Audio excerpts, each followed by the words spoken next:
உலகம் முழுவதுமே அந்த வெப்பமயமானது அதிகமாகி இருக்கிறதுனால இப்போ வந்து தட்பவெப்ப நிலையை வந்து மாறி இருக்கு அப்படின்னு சொல்றாங்க.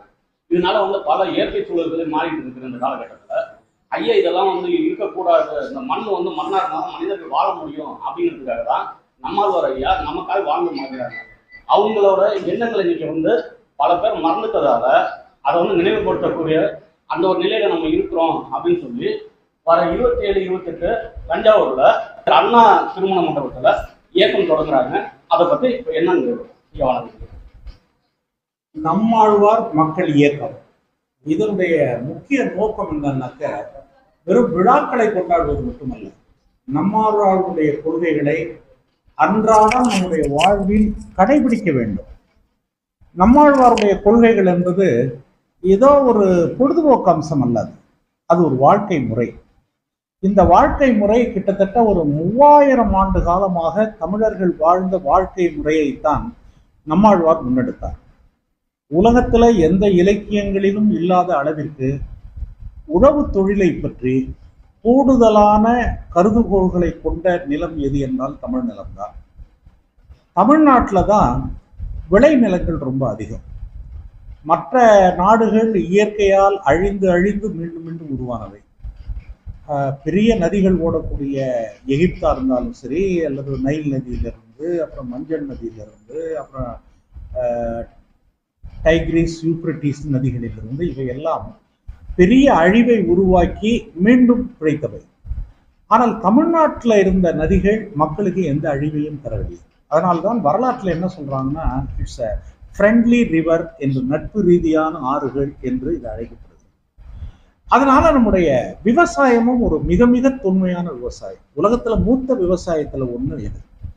அந்த விவசாயம் என்பது பசுமை புரட்சி என்ற பெயரால் ஒரு பேரழிவை சந்தித்து அந்த விவசாய முறைகளே நிர்மூலப்படுத்தப்பட்டுள்ளது.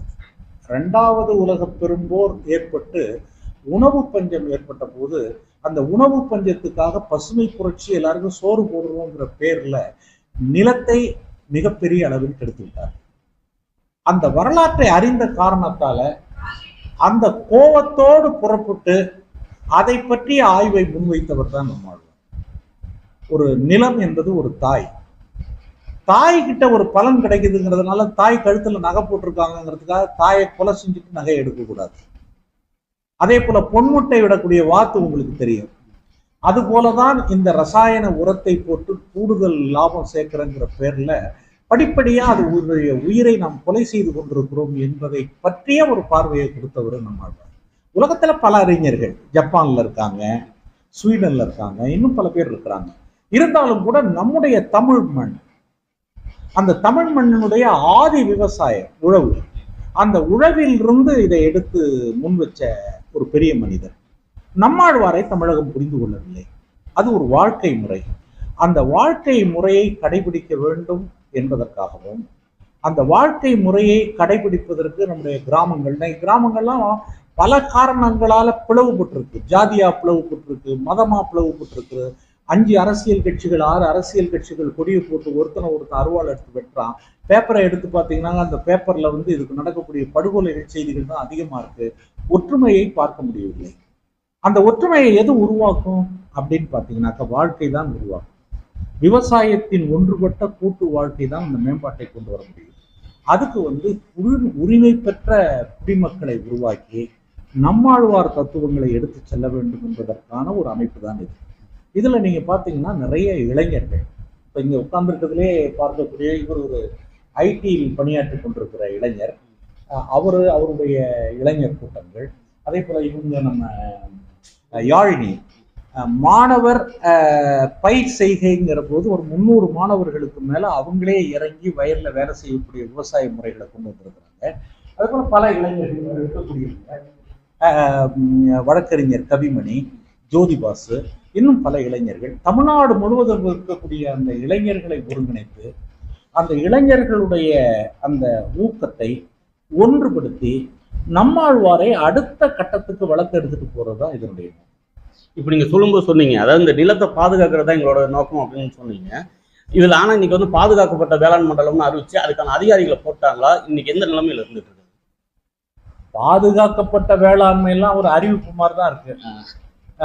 அதாவது வந்து மக்கள் சம்பந்தப்படாத எதுவுமே இதுவரைக்கும் வெற்றி பெற்றதில்லை என்பது என்னுடைய அபிப்பிராயம். அதிகாரிகளோ அல்லது அரசாங்கமோ பெரும்பகுதி அவங்களுடைய கவனமெல்லாம் கான்ட்ராக்டில் தான் இருக்கு. மக்கள் வாழ்க்கையில் கிடையாது. இது யதார்த்தம். இதை சொன்னால் சிலருக்கு வருத்தம் இருக்கலாம், அதை பற்றி எங்களுக்கு கவலை கிடையாது. ஆனால் வந்து மக்களுடைய கொள்கைகள் எப்படி நிறைவேறும் அப்படின்னாக்கா மக்களை ஈடுபடுத்துகிற போது தான் நிறைவேற்ற முடியும். வேளாண் மண்டலம் மற்றது போடுறாங்கனாக்கா அதுக்கு வந்து மக்களை என்ன ஈடுபடுத்தி இருக்கிறாங்க? What is the participation of the people to this scheme? அது உள்ளுக்கு மக்களுடைய பங்கெடுப்பு என்ன இருக்கு அப்படின்னு பார்த்தீங்கன்னா ஒன்றுமே இல்லை. அப்போ இது வந்து ஒரு அறிவிப்பு, ஒரு மக்களுக்கு வந்து செய்யக்கூடிய ஒரு வாக்குறுதிகள் போல தான் இருக்கக்கூடிய, அது வந்து ஒரு உயிரோட்டமாக இல்லை. இப்போ இந்த அமைப்புகள் வந்து அதை பற்றிய கேள்விகளை அரசாங்கத்துக்கு எழுப்பி அந்த உள்ளீட்டை நிரப்பக்கூடிய மக்கள் அரசியலே அது செய்யும். அதான் இது. ஐயா சொல்லும்போது என்ன சொல்றாங்கன்னா, இந்த ஊர் நல்லா இருக்கணும் வந்து நிலத்தை கூறப்படாம வாழணுங்கிறாங்க. இதுக்கு என்னைக்கும் வந்து மக்கள் இயக்கமா இருக்கிற இந்த இடத்துல வந்து மாநாடு வந்து உங்களோட எப்போதும் உறுதுணையா இருக்கும். நன்றிங்க. நன்றி.